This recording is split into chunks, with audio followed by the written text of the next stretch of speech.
Nous allons voir aujourd'hui que dans le témoignage que les hommes ont rendu de Dieu, ils y ont associé des traits de caractère que l'on va retrouver notamment parmi le mal. Et par rapport à ces traits de caractère, eh bien, il va en découler des actions et des œuvres que l'on va associer au Créateur. Et donc, c'est un véritable problème puisque dans l'esprit des gens, ils vont avoir une vision de Dieu qui est vraiment très obscure, où on a affaire à un Dieu qui est, au final, le mal. Mais certains hommes, comme les prophètes ou comme le Christ, nous ont rendu un tout autre témoignage de lui, qui est du coup beaucoup plus cohérent le concernant. Donc on va voir justement ces choses-là, et on va voir toutes ces incohérences. Tout d'abord, dans Deutéronome au chapitre 4, verset 23, on nous dit « Veillez bien à ne pas oublier l'alliance que l'Éternel votre Dieu a conclue avec vous, et à ne pas vous faire de sculptures sacrées,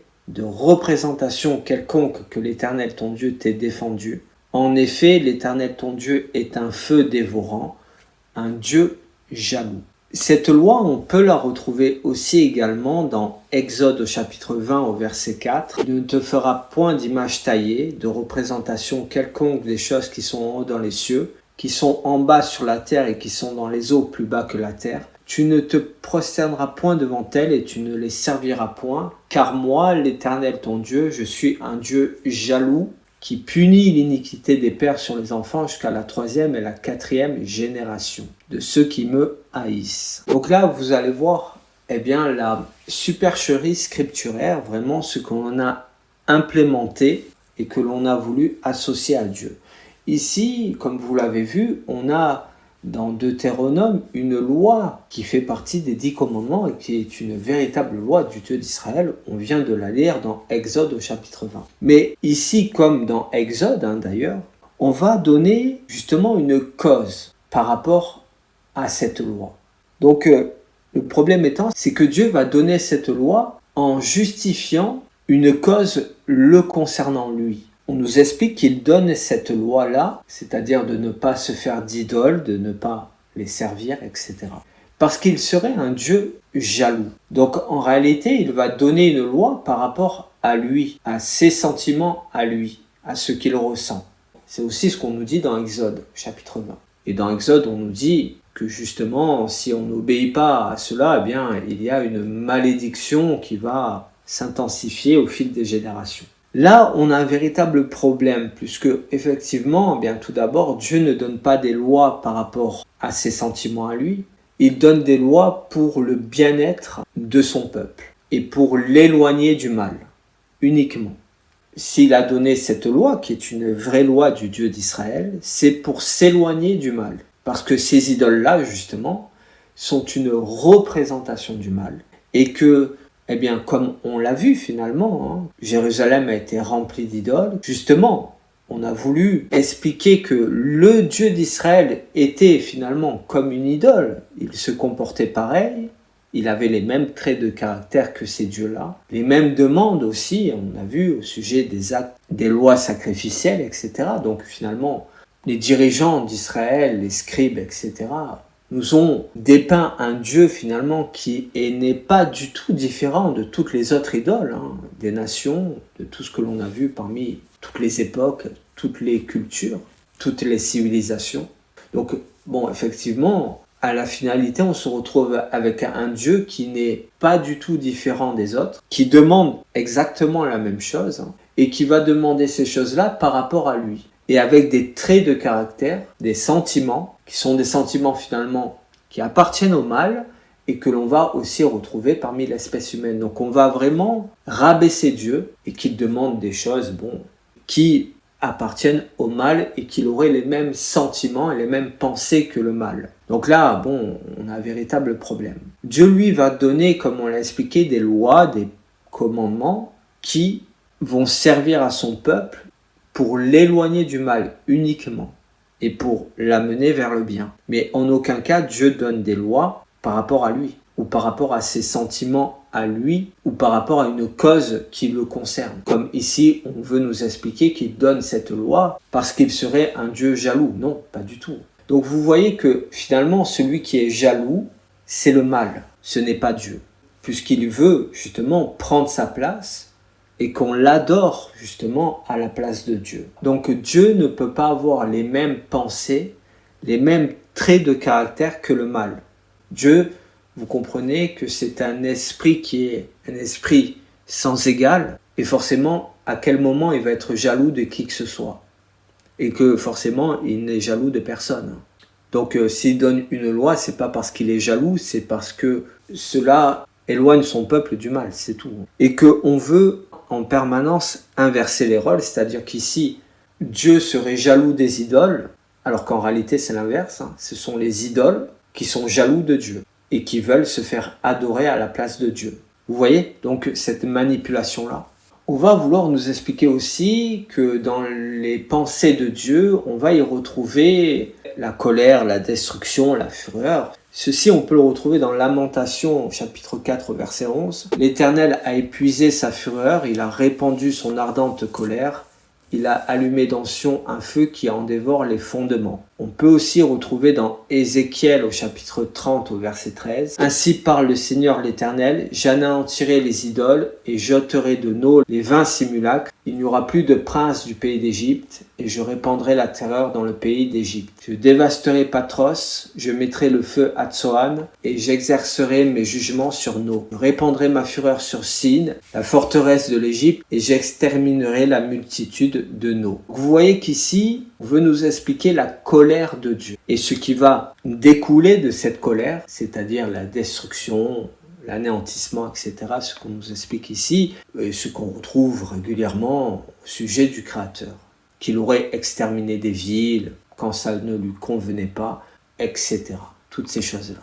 Mais en réalité, eh bien, on va voir un autre témoignage au sujet de Dieu concernant ces choses-là, dans Psaume au chapitre 103 au verset 8. On nous dit « L'Éternel est miséricordieux et compatissant, lent à la colère et riche en bonté. » Vous voyez qu'ici on a un tout autre aspect de Dieu. Et où finalement, eh bien, la colère qui amène forcément la destruction, on va le voir encore une fois que c'est un attribut du mal. Dans Apocalypse au chapitre 12 au verset 12, on nous dit « C'est pourquoi réjouissez-vous cieux et vous qui habitez dans les cieux.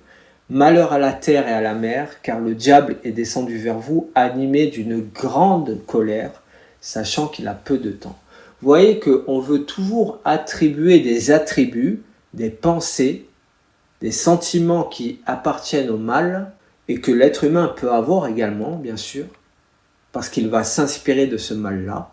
Et on veut les associer à Dieu. On veut nous expliquer que dans l'ensemble du témoignage, bien sûr, on n'a pris qu'un seul exemple, mais il y en a plein, que Dieu serait constamment en colère dès que ça ne va pas ou que ça ne lui convient pas.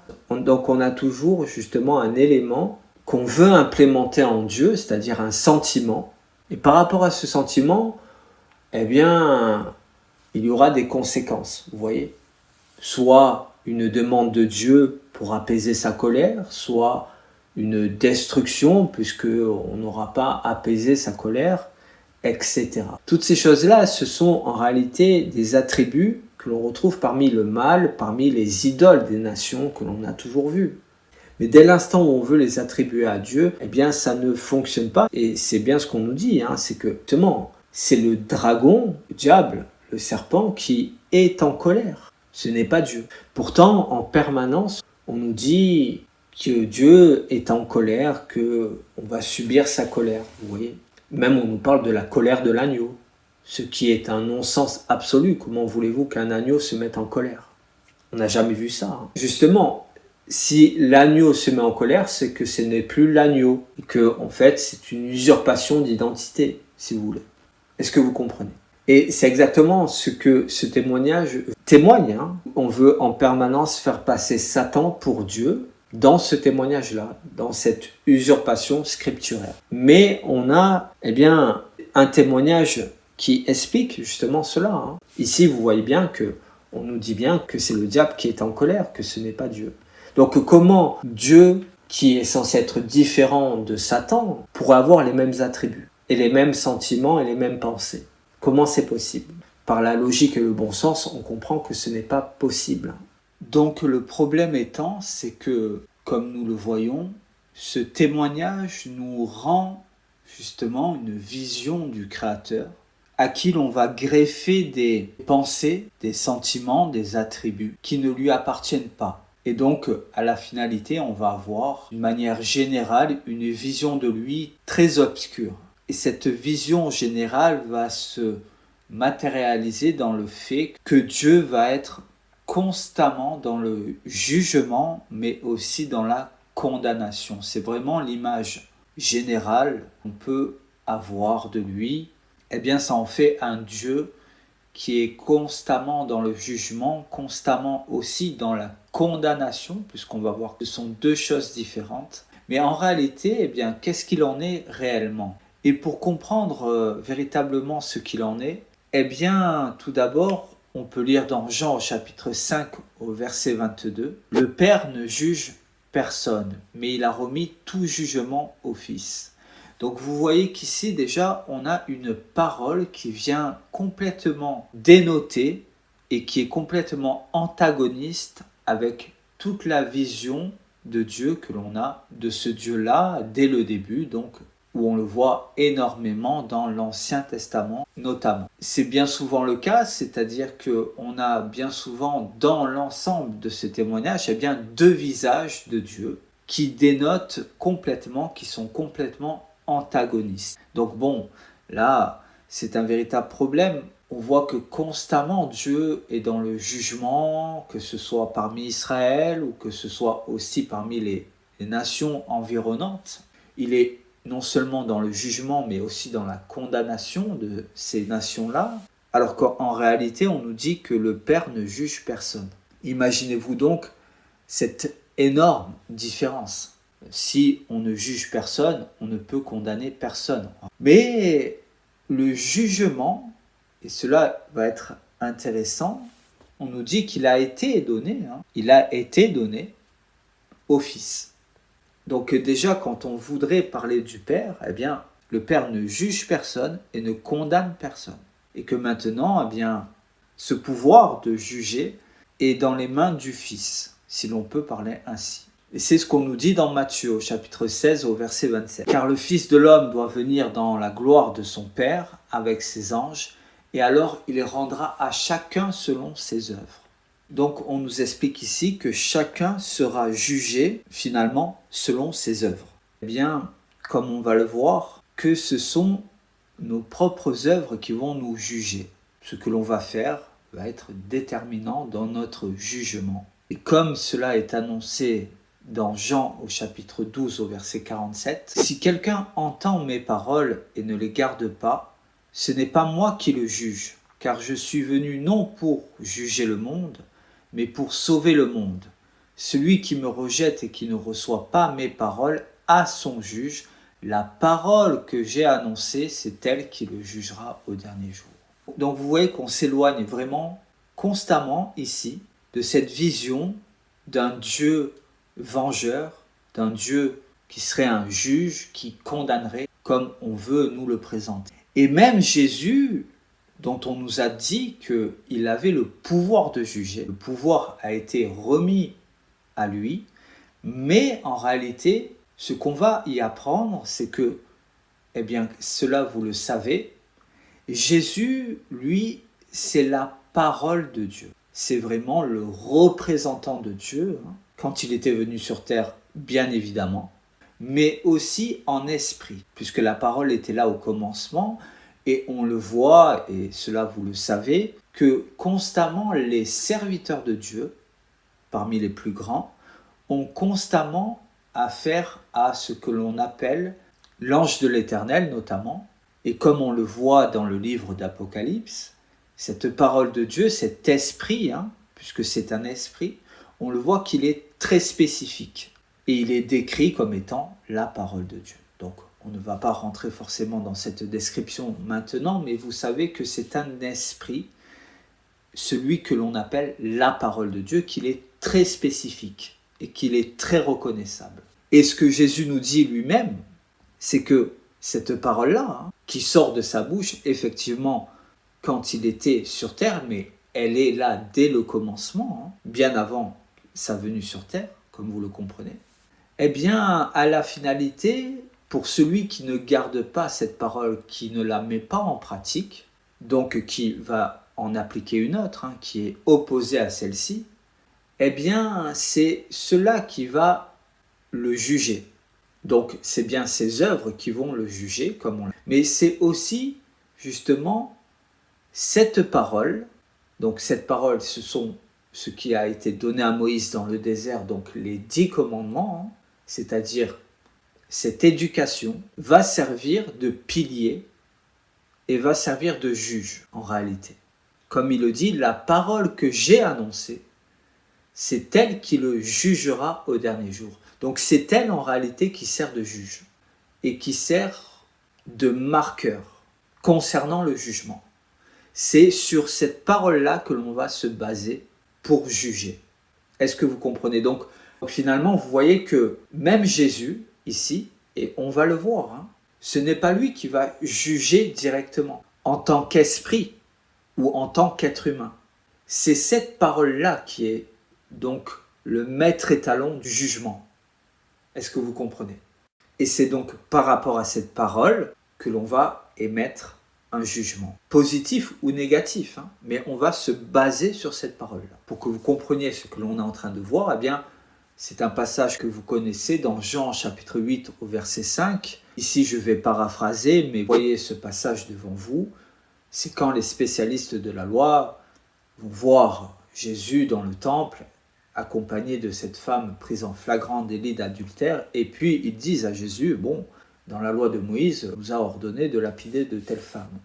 Et justement, vous voyez que ici, Jésus ne va pas lui-même juger directement, mais il va se servir de la parole de Dieu, qu'il représente, bien entendu, mais il met en avant justement cette parole-là.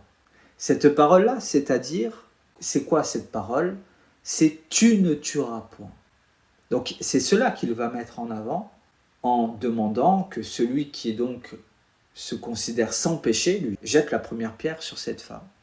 Et donc forcément, eh bien, personne ne peut faire cela puisque tout le monde a des choses à se reprocher, effectivement. Et vous voyez que Jésus, lui, finalement, ne juge pas ceux qui veulent mettre à mort cette femme et ne juge pas non plus, finalement, cette femme. Il donne simplement le point de référence du jugement, qui est la parole de Dieu. Et par rapport à ce point de référence, eh bien, c'est ce point de référence-là qui juge et qui va trancher. Est-ce que vous comprenez?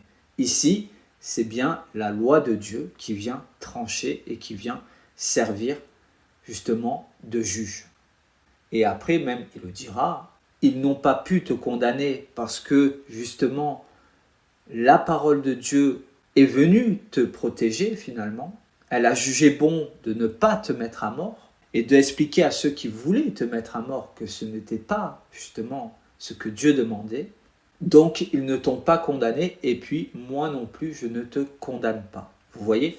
Donc, dans cet exemple, on comprend très bien ce que on nous disait précédemment de la part de Jésus, puisque c'est une parole de Jésus. La parole qu'il va annoncer va servir de juge. Donc ce n'est pas lui-même directement qui va juger. C'est pour ça que le Père ni le Fils, à la finalité, n'ont besoin de juger, puisqu'ils ont mis les éléments qui servent au jugement.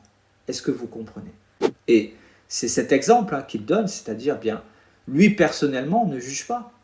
Dans cet exemple ici, pour cette femme adultère, il ne juge personne. Il redonne simplement le point de référence du jugement qui est la loi, tout simplement, de Dieu. Est-ce que vous comprenez? Et on va voir justement qu'à la finalité, eh bien, on va encore plus s'éloigner de cette vision de ce Dieu qui serait constamment dans le jugement et dans la condamnation. Et même Jésus va nous expliquer que lui-même ne va pas juger finalement. Même si on a vu que le pouvoir lui a été remis, mais il faut le comprendre d'une manière spirituelle. C'est-à-dire que Jésus étant la représentation de la parole de Dieu, eh bien on a expliqué que c'est cette parole de Dieu qui fait office de jugement. Et on va voir justement que Jésus, qu'est-ce qu'il est venu faire, Jésus? Jésus est venu transmettre quelque chose à son peuple. Donc une fois que cette chose-là est transmise, eh bien, lui en est dégagé. Vous avez bien vu que le jugement appartenait au Père et que le Père a transmis ce jugement au Fils. Ainsi, le Père est dégagé du jugement. C'est pour ça qu'il dit qu'il ne juge personne. Eh bien, on va voir que le Fils va faire la même chose en réalité. Ceci, on peut le retrouver dans Matthieu au chapitre 19 au verset 28. Jésus leur répondit, « Je vous le dis en vérité, quand le Fils de l'homme au renouvellement de toutes choses sera assis sur le trône de sa gloire, vous qui m'avez suivi, vous serez de même assis sur 12 trônes et vous jugerez les 12 tribus d'Israël. » Donc ici, Jésus, explique à ses 12 apôtres qu'ils auront des trônes, ce qu'on appelle des trônes pour la justice, et que ce seront eux qui vont juger les 12 tribus d'Israël. Donc vous voyez ici que ce n'est même pas Jésus qui va justement avoir ce rôle-là. Pourquoi ? Parce qu'il a transmis le point de référence du jugement à ses disciples, à ses apôtres, donc il en est lui-même dégagé. Est-ce que vous comprenez ? Donc cette parole va se transmettre. Et celui qui reçoit cette transmission a ce point de référence du jugement, donc il est capable de juger. Et celui donc qui transmet n'a plus besoin de juger. Il est dégagé de ce jugement, puisque ce jugement appartient donc maintenant à d'autres personnes. C'est vraiment ici le système que Dieu a mis en place. Et c'est ce que Jésus explique ici à ses 12 apôtres. Le pouvoir qu'il a reçu, le jugement que l'on a vu, il est en train de le transmettre. Pourquoi ? Parce qu'il leur a transmis la parole de Dieu. Il leur a transmis cet enseignement. Donc, effectivement, vu qu'ils sont capables d'appliquer cet enseignement, ils sont capables d'être juges, d'avoir un bon jugement, puisqu'ils ont le point de référence du jugement, qui est donc la parole de Dieu. Est-ce que vous comprenez ? Et ces trônes, on va les retrouver, bien entendu, dans Apocalypse au chapitre 4, au verset 2. « Aussitôt je fus ravi en esprit, et voici, il y avait un trône dans le ciel, et sur ce trône, quelqu'un était assis. Celui qui était assis avait l'aspect d'une pierre de jaspe et de sardoine, et le trône était environné d'un arc-en-ciel, semblable à de l'émeraude. Autour du trône, je vis 24 trônes, et sur ces trônes, 24 vieillards assis, revêtus de vêtements blancs, et sur leur tête des couronnes d'or. » Vous voyez qu'on nous parle justement de ces trônes-là. Jésus avait dit à ses 12 apôtres qu'ils auraient 12 trônes. Et on retrouve justement dans l'Apocalypse qu'il y a un trône, le trône de Dieu, mais qu'autour il y a 24 trônes. Et donc vous connaissez déjà, dès à présent, que parmi ces 24 trônes, il y a les 12 trônes des 12 apôtres, qui sont représentés par ces 24 vieillards. Parmi ces 24 vieillards, il y a les 12 apôtres, qui ont leurs 12 trônes, et qui vont juger les 12 tribus d'Israël. Donc vous voyez qu'ici, on ne parle plus du Fils, et on ne parle plus du Père. Ce sont eux qui vont juger, parce que c'est une transmission. Comme on l'a vu, le Père a transmis le jugement au Fils, et le Fils a transmis le jugement à ceux qui vont représenter son peuple et qui vont juger son peuple par ce point de référence qui se nomme la parole de Dieu. Et ce que l'on est en train d'expliquer, on peut le retrouver dans Apocalypse au chapitre 3 au verset 21. « Celui qui vaincra, je le ferai asseoir avec moi sur mon trône, comme moi j'ai vaincu et me suis assis avec mon Père sur son trône. » Donc vous voyez qu'il n'y a qu'un seul trône, en réalité, mais qu'à la finalité, tout le monde a accès à ce trône. C'est ce qu'on a vu précédemment. On a autour du trône, ceux qui vont vaincre et ceux qui, justement, auront un rôle aussi de juge. Et donc, ils jugeront d'une manière juste, comme Jésus l'a fait, c'est-à-dire en se référant à la parole de Dieu, tout simplement. Donc, vous voyez qu'en réalité, avec Dieu, on est dans une transmission de la connaissance. On est aussi dans une transmission du pouvoir. Parce que Dieu n'est pas un Dieu qui serait accroché à son pouvoir et qui voudrait à tout prix garder tout ce qu'il aura. Non, pas du tout, puisqu'il est bien au-delà de tout ça et qu'il est dans une vision et dans un esprit de transmission de la connaissance pour justement amener des hommes à avoir un discernement et un jugement qui serait juste, pour que ce jugement, justement, se répande également à travers les générations et qu'on arrive avec cette Jérusalem, cette lumière des nations, qui démontrerait justement aux autres nations ce que représente la justice, tout simplement. Donc voilà, c'était pour vous expliquer que bien souvent, dans les écrits, on voudrait associer à Dieu des pensées, des attributs, des traits de caractère qui ne lui appartiennent pas et qui appartiennent au mal. Et qu'en réalité, eh bien, comme à chaque fois, on s'aperçoit justement que Dieu est totalement différent de ce que l'on a voulu nous expliquer.